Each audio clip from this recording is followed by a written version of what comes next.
আসসালামু আলাইকুম। আজ আমি আপনাদের যেই মুভিটির ব্যাখ্যা করব সেই মুভিটির নাম হাসিন দিলরুবা। এটি একটি থ্রিলার মুভি এবং এই মুভিটি 2021 সালে রিলিজ হয়েছে। এই মুভিটির IMDb রেটিং 6.9 আউট অফ 10। তো চলুন মুভিটির গল্পে প্রবেশ করা যাক। মুভিটির শুরুতেই আমরা ইন্ডিয়ার একটি গ্রাম জোয়ালাপুরকে দেখি, যেখানে রানী নামে একটি মেয়ে কুকুরকে মাংস খাওয়াচ্ছিল। তখনই তার বাড়িতে একটা ব্লাস্ট হয়। সে দৌড়ে তার বাড়িতে যায় আর গিয়ে দেখে সেখানে গ্যাস সিলিন্ডার ব্লাস্ট হয়েছে। সেখানে তার হাজব্যান্ড ঋষভ মারা যায়। তারপর আমরা দেখি পুলিশ সেখানে এভিডেন্স কালেক্ট করছিল। সেখানে শুধু একটি হাতই পাওয়া যায়, এছাড়া পুরো কিচেন আর বডি পুরো আগুনে পুড়ে গেছে। আর তারা নোট করে যে তার মাথায় আঘাতের চিহ্ন পাওয়া গেছে। তার মৃত্যুর আগে কেউ তার মাথায় ভারী কিছু দিয়ে আঘাত করেছে। সে এই কথা তার অফিসার কিশোর রাওয়াতকে বলে, যার মনে হতে থাকে যে এটা অ্যাক্সিডেন্ট না মার্ডার, আর তার ওয়াইফ রানী এসব করেছে। তারপর আমরা 6 মাস আগের ঘটনা দেখি, যেখানে ঋষু তার মা বাবাকে নিয়ে কারো বাসায় যাচ্ছে বিয়ের কথাবার্তা বলতে। ঋষু একজন ইলেকট্রিক্যাল ইঞ্জিনিয়ার, আর আমরা দেখি সেই বাসা রানীদের। তারা সেখানে কথাবার্তা বলতে থাকে, আর রানী তার আন্টির সাথে বলছে যে তার জোয়ালাপুর যাওয়ার ইচ্ছে নেই, কিন্তু ঋষুকে তার ভালো লেগেছে। তখন রানী ঋষুকে কিচেনে ডাকে আলাদা কথা বলার জন্য। সেখানে ঋষু চুপ করে বসে থাকে, তাই রানী নিজেই নিজের ব্যাপারে বলা শুরু করে। রানী বলে যে আমি একটি পার্লারে জব করি এবং আমি নোবেল পড়তে খুব ভালোবাসি। আচ্ছা, তুমি দীনেশ পণ্ডিতের থ্রিলার উপন্যাসগুলো পড়ো? ছেলেটা বলে না। মেয়েটি বলে পড়বে, সেখানে খুন করে আর সেখান থেকে বেরিয়ে আসার ব্যাপারে চমৎকারভাবে বলা আছে। রানী তাকে জিজ্ঞেস করে, আচ্ছা তুমি ছুটির দিনে কি করো? ছেলেটি বলে, কি আর করব, ওই পাশের বাসার টিভি ফ্যান এগুলো ঠিক করে দেই, আমি তো ইলেকট্রিক্যাল ইঞ্জিনিয়ার। রানী তখন তাকে বলে, আমাদের কিচেনের ফ্যানটা চলছে না, এটা একটু ঠিক করে দাও। ঋষু সেটা ঠিক করতে লেগে যায়। এটা তার মা দেখে ফেলে। তারপর তারা সেখান থেকে চলে যায়। ঋষুর মা যেখানে রাজি না রানীর সাথে তার বিয়ে দিতে, কিন্তু সে বলে যে এই মেয়েই আমার পছন্দ হয়েছে, আমি এই মেয়েকেই বিয়ে করব। আর ঋষু বিয়ের আগেই রানীর নামে তার হাতে ট্যাটু বানিয়ে ফেলে। তারপর তাদের কথাবার্তা পাকা হয়, আর কয়েকদিন পর তাদের বিয়েও হয়ে যায়। তারপর আমরা দেখি ঋষুর মৃত্যুর 2 মাস হয়ে গেছে। তখন আমরা দেখি রানীকে পুলিশ জিজ্ঞেস করছে যে আপনি আপনার স্বামীকে কেন মারলেন? তখন রানী বলে, আমি কিছুই করিনি। কিশোর জিজ্ঞেস করে, আপনাদের মধ্যে কেমন রিলেশন ছিল? রানী বলে, তেমনই যেমন স্বামী স্ত্রীর মধ্যে হয়, কখনো ভালো কখনো মন্দ। তারপর আমরা ফ্ল্যাশব্যাকে দেখি ঋষু রানীকে বিয়ে করে তার বাড়িতে নিয়ে যাচ্ছে। ওই সময় প্রচণ্ড বৃষ্টি। রানীর জোয়ালাপুর একটুও ভালো লাগছিল না। তখনই তুফানে বারান্দার দরজা খুলে যায় আর ঘরে পানি ঢুকে যায়, আর ঋষু সেই পানি পরিষ্কার করতে থাকে। আর এটা দেখে রানী শুয়ে পড়ে। সকালে রানী আর ঋষুর মায়ের চা আর পাকোড়া নিয়ে কথা কাটাকাটি হচ্ছিল। তারপর ঋষু নিজেই বাজারে চা আর পাকোড়া আনতে চলে যায়। তারপর রাতে রানী ঋষুকে জিজ্ঞেস করে যে আমার আগে কোনো মেয়েকে দেখতে গিয়েছিলে? ঋষু বলে, হ্যাঁ, মীরা নামে এক মেয়েকে দেখতে গিয়েছিলাম।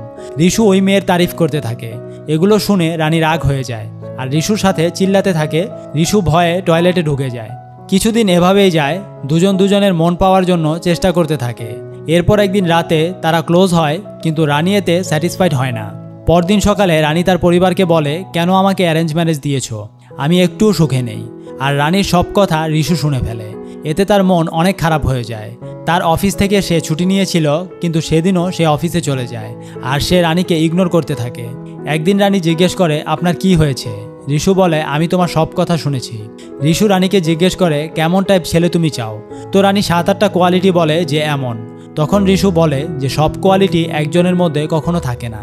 ঋষু তাকে সরি বলে যে তার কপাল খারাপ, তার মতো একটা ছেলে সে পেয়েছে। ঋষু বলে অফিসের পরে সে MBA ক্লাসে যাবে, তাই তার জন্য অপেক্ষা না করতে। তারপর থেকে ঋষু রানীর সাথে কথা বলে না, একসাথে বসে না, দূরে দূরে থাকে, খাবারও আলাদা খায়। দুজনের মাঝে এমনই চলতে থাকে। পরের দিন ঋষুর কাজিন নীল আসে। সেখানে রানীর সাথে তার পরিচয় হয়। রাতে ঋষুর মা রানীর কথা জিজ্ঞেস করে, ঋষু কিছু বলে না। সেখানে নীল বুঝতে পারে যে তাদের রিলেশন ভালো চলছিল না। পরের দিন রানী দীনেশ পণ্ডিতের নোবেল পড়ছিল, সেখানে নীল এসে পড়ে, আর সেও দীনেশ পণ্ডিতের নোবেল পড়ে। এটা শুনে রানী ইমপ্রেস হয়ে যায়। একদিন নীল রানীর কাছে চা খেতে চায়। তখন রানী কিচেনে চা বানাতে যায়, আর তখন ঋষুও তাকে সাহায্য করে। ঋষু চলে যাওয়ার পর রানী চা নিয়ে নীলকে দেয়। চা খাওয়ার পর সে খাবার খেতে চায়। তখন প্রথমবার রানী কিচেনে রান্না করতে যায়। এভাবেই দিন যাচ্ছিল, আর রানী নীলের প্রতি দুর্বল হয়ে পড়ছিল। আস্তে আস্তে তাদের ফ্রেন্ডশিপ হয়ে যায়, আর তারা একদিন ঘনিষ্ঠ হয়ে যায়। একদিন নীল মাটন খেতে চায়, কিন্তু ঋষুর মা না করে দেয়, তার কিচেনে মাটন রান্না হবে না। পরের দিন রানী বাজারে যায় আর মাটন নিয়ে আসে। ঋষুর মা কিচেনে মাটন রান্না করতে না করে দেয়। তারপর রিশু আরেকটা বন্ধ কিচেন রানীর সাথে মিলে ঠিক করে দেয়। তারপর আমরা প্রেজেন্টের দৃশ্য দেখি যে ইন্সপেক্টর কিশোরের মনে হতে থাকে যে রানী রিশুর মার্ডার করেনি, সে নীলের সাথে মিলে তাকে কোনো ওয়েপন দিয়ে মেরেছে আর নীলকে সে ভাগিয়ে দিয়েছে। কিন্তু এখন পর্যন্ত ইন্সপেক্টরের কাছে এটার কোনো প্রমাণ নেই। ইন্সপেক্টর রানীকে নীলের ব্যাপারে জিজ্ঞেস করে যে তোমাদের সম্পর্ক কেমন ছিল। তারপর আমরা আবার ফ্ল্যাশব্যাকে দেখি যেখানে রানী নীলকে বলছে সে তার জন্য মাটন তৈরি করবে আজ।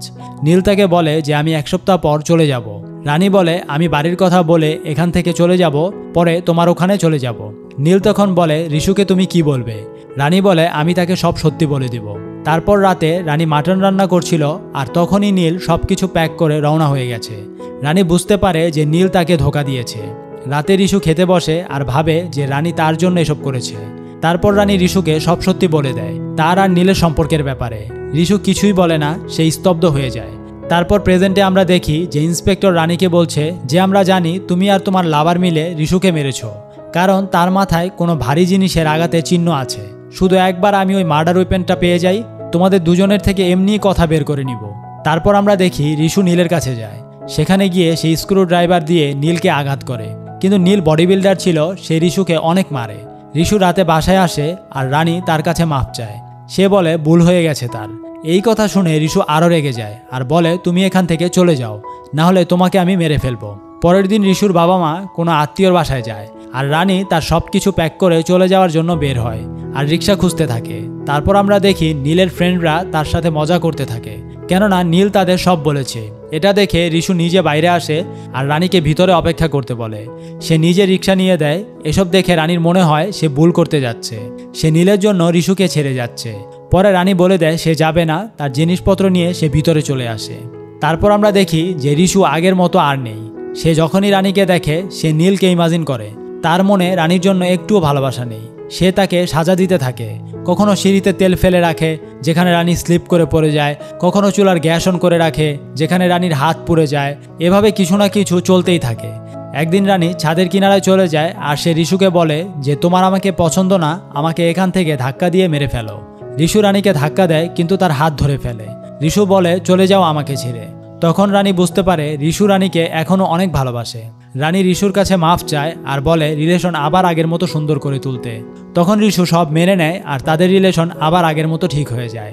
আর ঘরে রানী আর তার শাশুড়ির মধ্যেও ভালো সম্পর্ক তৈরি হয়ে যায়। ঘরে সবকিছু আগের মতো ঠিক হয়ে যায়। তারপর আমরা প্রেজেন্টে দেখি ইন্সপেক্টর জানতে পারে যে ওই দিন নীল তাদের বাড়িতে এসেছিল আর রিশুও বাড়িতে এসেছিল।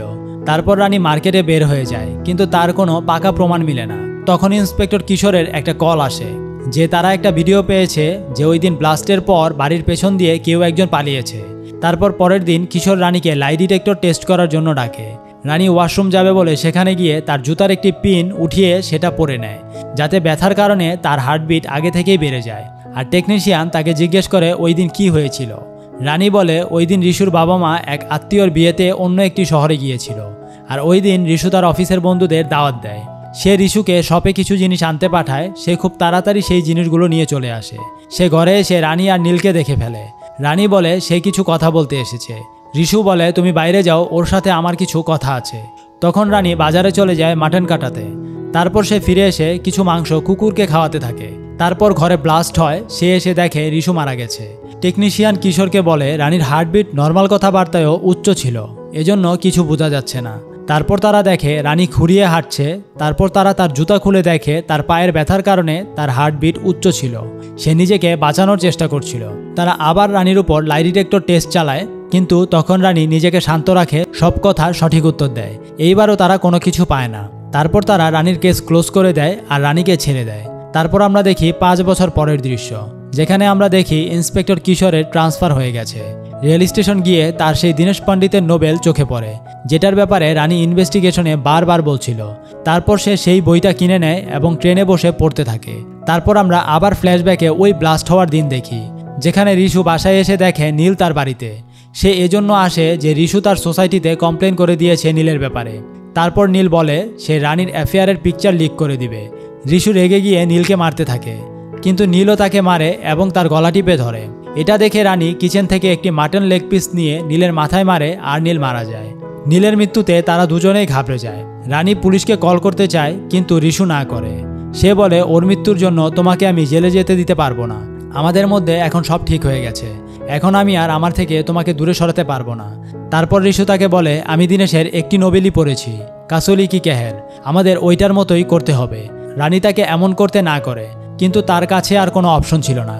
তারপর ঋষু নীলের একটি হাত কেটে ফেলে আর নিজেরও আরেকটি হাত কেটে ফেলে, আর রানী সব খুনের এভিডেন্স নষ্ট করতে থাকে। ঋষু নীলের জ্যাকেট পরে নেয় আর রানী পুরো কিচেনে কেরোসিন ঢেলে দেয় আর নীলের বডির উপরও, যাতে নীলের বডিও জ্বলে যায়।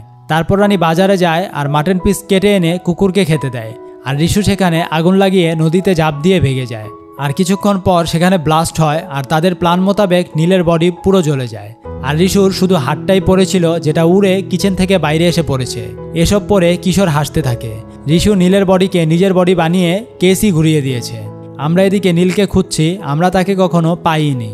তখন সে সব বুঝতে পারে, কিন্তু তাদের ভালোবাসা দেখে তাদের উপর কোনো অ্যাকশন নেয় না সে। তারপর আমরা দেখি রানী রেলওয়ে স্টেশনে, আর সেখানে ঋষু আসে। তারপর তারা অন্য শহরে গিয়ে তাদের নতুন জীবন শুরু করে, আর এখানেই ছবিটি শেষ হয়।